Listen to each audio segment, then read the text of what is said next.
안녕하세요. 합격신학 국어 양철식 선생입니다. 오늘 현대시 운문 신국명강 16쪽 광야편 강독하도록 하겠습니다. 일단 이육사란 인물에 대한 언급이 좀 다소 필요할 듯한데요. 이육사란 인물은 앞 시간에 했던 강연 중에 윤동주란 인물이 있어요. 그 윤동주와 이어서 말씀드리면 어떤 인물입니까? 저항시인이라고 알려져 있죠. 잠깐만요. 죄송합니다. 한 가지가 빠졌네요. 이게 보니까.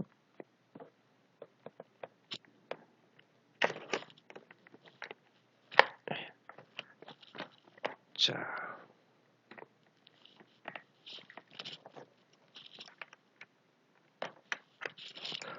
죄송합니다. 강좌를 하면서 자꾸 기술적인 문제를 보여서 죄송하고요. 자, 앞전에 수업했던 윤동주 시인의 시 기억나실 겁니다. 관련해서 이육사란 인물도 같은 맥락에서 저항시인이죠.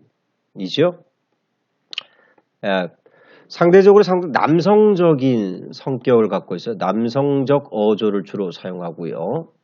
또 미래지향적 태도를 가지고 있습니다. 지금은 아니지만 먼 미래에 독립이 될 거란 신념을 갖고 있는 인물이죠. 이 인물이 살았던 시대를 잠깐 생각해보면 일제강점기예요. 그런데 이 자녀도 있어요. 윤동주와 좀 다른 점이 자녀도 있는데 이렇게 저항운동을 좀 항일 무장투쟁까지 하는 인물이에요. 그 정도 할 수 있다는 건 이런 신념이 토대가 됐다라고 볼 수 있겠고요. 더불어서 한 번 더 얘기하면 제가 정확하게 기억을 못하겠는데 태계 이황의 자손입니다. 직손이에요. 이황 선생이지. 그러다 보니 참 지사적 면모가 있어요. 그러니까 뜻 있는 선비와 같은 뜻을 가진 선비의 어떤 면모를 지니고 있다는 점. 이런 점이 이육사를 공부하실 때는 알아두셔야 될 점입니다. 그러니까 이 남성적 어조는 그의 모든 시에서 드러나고요. 미래지향적 태도도 마찬가지죠. 자, 오늘은 그 대표작인 광야란 작품을 토대로 한번 강연을 진행해 보도록 하겠습니다. 자, 이 시를 첫 공부하게 되면 제일 먼저 떠오르는 게 추보식 구성이란 말을 배우게 됩니다. 추보식 구성이란 것은 공간의 이동과 시간의 변화가 동시에 공간과 시간의 변화가 드러나는 동시에 일어나는 것을 추보식 구성이라 하죠. 대개 이제 기행문 같은 경우에 나타나는데요. 형광펜을 이용해서 잠깐 색칠을 해보도록 하겠습니다. 시간적 변화 먼저 보면 까마득한 날이란 것이 나오고요. 저 뒤쪽으로 가면 뒷페이지 잠깐 볼까요? 자, 까마득한 날 말고 뒷페이지에 보면 뭐가 나요? 지금이란 부분이 나오는데 이 지금이 현재를 가리키는 말이죠. 지금 그리고 다시 청고의 뒤 이렇게 맥이 이어집니다. 그래서 가장 먼저 볼 수 있는 것은 시간적 변화가 드러나더라. 뭐 이런 얘기죠. 앞쪽으로 잠깐 넘어가 보도록 하겠습니다. 자, 다시 가봅시다. 그래서 이 첫 번째 까마득한 날이라는 과거를 형성한 것이 사실 1년부터 4년까지가 다 과거 얘기다 라고 보시면 되겠네요. 까마득한 날에 하늘이 처음 열리고 이거 개벽이라고 하죠. 어디 다구는 소리 들렸으랴? 자, 고등학교 1학년 과정에서 많이 배우는 서리법이 해당돼요. 들렸단 말입니까? 안 들렸단 얘기입니까? 들리지 않았다라는 얘기죠. 외모가 오늘 이렇게 어두워 보이죠? 다구는 소리는 생명의 소리라고 볼 수 있죠. 그러니까 첫 아침을 날리는 소리가 생명의 기척이 어디에도 들리지 않았다 이런 말입니다. 그러니까 세상이 처음 생겼을 때는 생명조차도 없는 그리고 상당히 원시적 공간이다. 광야의 원시성에 대해서 이야기하고 있다. 옆에 보시면 원시성이라고 되어 있네요. 자, 제목이 광야이기 때문에 이 광야가 어떤 공간일까를 우리는 생각하면서 읽어야 됩니다. 그럼 저 뒤에 가보시면 이게 뭐예요? 민족의 삶의 터전이죠. 민족의 삶의 터전을 이렇게 광야라는 표를 쓴 우리 민족의 삶의 터전이에요. 자, 1년에서는 광야 원시적, 2년은 산맥들이 바다를 연모에 휘달릴 때, 연모는 사랑이란 개념이에요. 그러니까 산맥이 바다를 사랑한다 했으니까 일단 의인화가 되어 있는 거죠. 의인법. 휘달릴 때도 자 역동적이라 합니다. 역동적 이미지. 그러니까 달리다는 말 자체를 보면 움직임을 나타내는 건데 휘달리다, 힘있게 움직인다, 역동적 이미지를 형성하고 있죠. 자, 이 산맥을 남성성을 가진 존재로 보면 이게 여성성을 가진 존재 이렇게 볼 수 있어요. 어쨌든 이 산맥이 바다를 연모 휘날 차마 이곳을 범하든 못하였으나 뭐 침범하지 못했다 이런 얘기죠. 왜? 신성한 곳이니까. 그래서 광야의 신성성이라고 정의할 수 있겠습니다. 자, 이 부분이 문제에 이제 출제될 확률이 높기 때문에 제가 색깔을 좀 다른 편으로 좀 정리를 해보겠습니다. 끊임없는 광음이란 것은 이게 빛광자의 그늘음자예요. 빛과 그늘이란 뜻인데 시간을 의미하는 거죠. 끊임없는 시간을 부지런한 계절이 피었죠. 서술로 보세요. 피어 선지고 뭐가 피어야 됩니까? 원래는 꽃이란 단어가 들어가야 될 자리예요. 그죠? 꽃이란 단어가 들어갈 자리에 계절이 들어가 있어요. 잘 보세요. 일단 첫 번째는 뭐 어떤 겁니까? 계절이 피어서 질 수는 없지요. 계절은 추상적 단어예요. 관념어죠. 근데 이걸 뭐요? 피었다 지는 구체적으로 형상화했다는 점이 특징적입니다. 또 하나는 의미적으로 보면 꽃이 피어지면 한 계절이 가는데 계절이 피었다 지난다는 얘기는 뭐예요? 많은 시간의 흐름을 이렇게 표현하지 않았을까라고 볼 수 있고요. 앞에 또 계절을 또 부지런한이라는 말을 붙이면 또 한 번의 의인법이 사용되고 있습니다. 어쨌든 여기서 여기까지는 시간의 흐름을 이렇게 표현한 겁니다. 시간의 흐름이라고 눈으로 보입니까? 안 보입니까? 안 보이죠.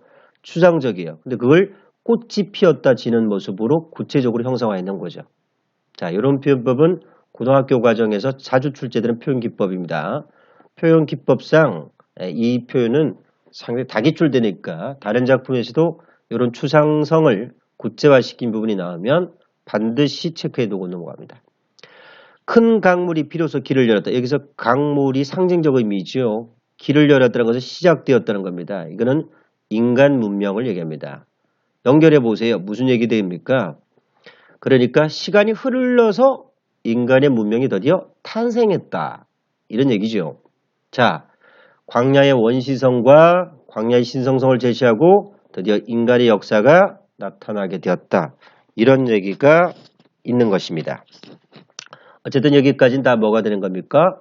과거를 얘기합니다. 어디의 과거요? 예, 바로 광야의 과거를 얘기하는 거죠. 자, 다음 보겠습니다. 지금 눈 내리고 아까 말씀드렸다시피 이 부분은 뭐가 돼야 되는 겁니까? 이 부분은 바로 시간을 얘기하는 거죠. 현재를 얘기합니다. 근데 그 현재가 뭐라고 되어 있어요? 눈 내리고라고 되어 있습니다. 눈 내리고. 뭘 드러내는 걸까요? 자, 이육세라는 인물의 시대적 배경, 살았던 시기, 일제 강점기의 시련과 고난을 눈이 내리는 걸로 표현했다. 그죠? 매화향기 홀로 아득하니 이 매화향기는요. 대개 매화는 지조, 절개 이런 걸 드러내지요. 여기서는 뭐예요? 독립의지죠. 그러니까 매화의 특성 자체가 어떤 겁니까? 아주 추운 시절임에도 불구하고 꽃을 피운다는 얘기예요. 그러니까 자기는 이런 시련 속에서도 자신의 의지를 굽히지 않았다. 이런 얘기죠.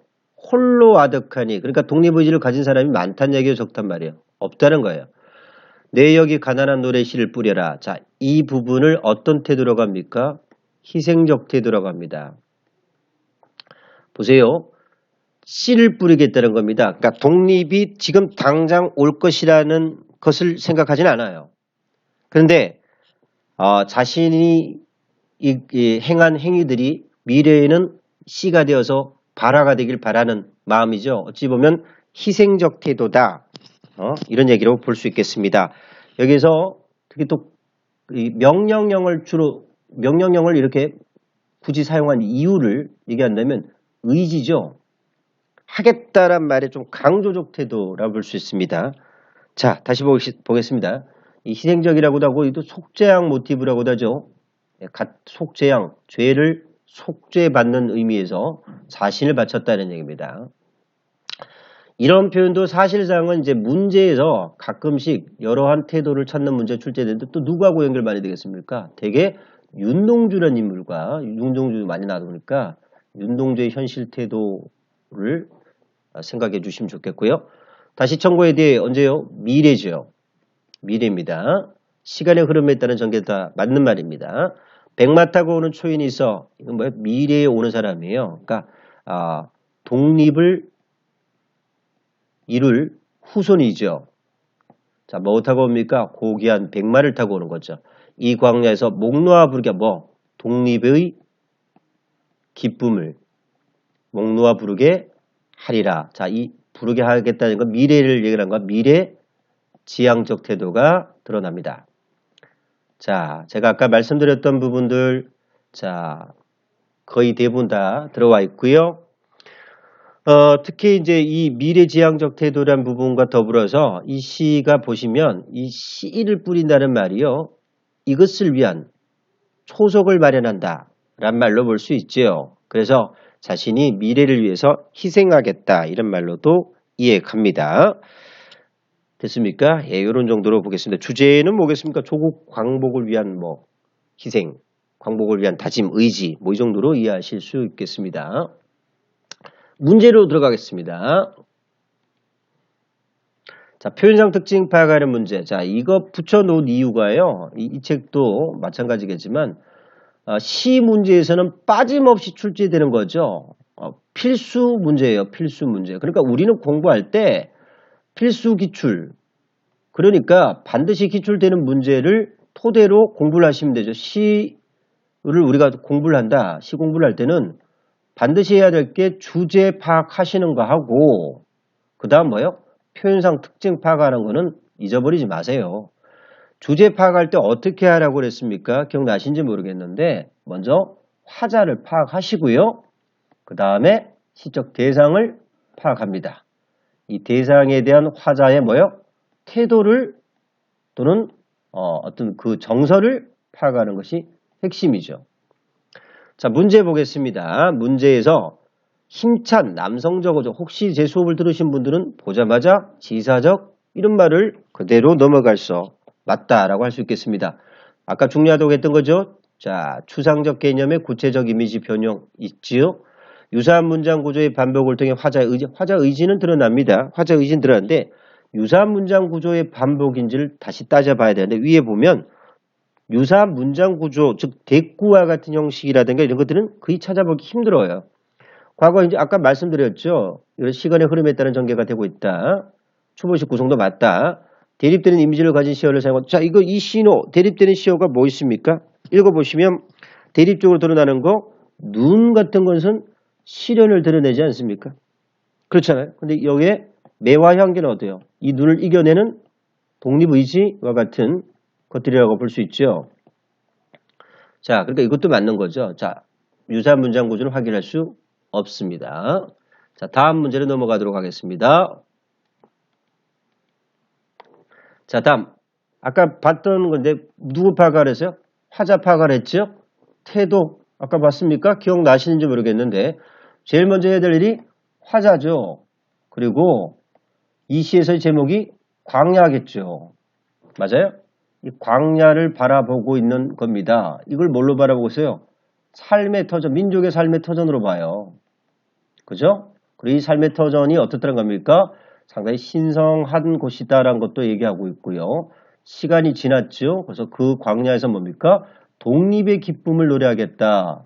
이런 얘기도 했던 겁니다. 그래서 일단 뭐 의지적 자세도 드러납니다. 앞에서도 잠깐 했죠. 그 다음에 뭡니까? 다짐도 하고요. 그 다음에 광야에 대한 어떤 신성함을 또 얘기하죠. 자, 봅시다. 이제 선지를 골라내 보도록 하겠습니다. 자연에 귀하기 위해 초인이 출현하기, 이게 여기서 초인이 자연에 귀하기 위한 초인입니까?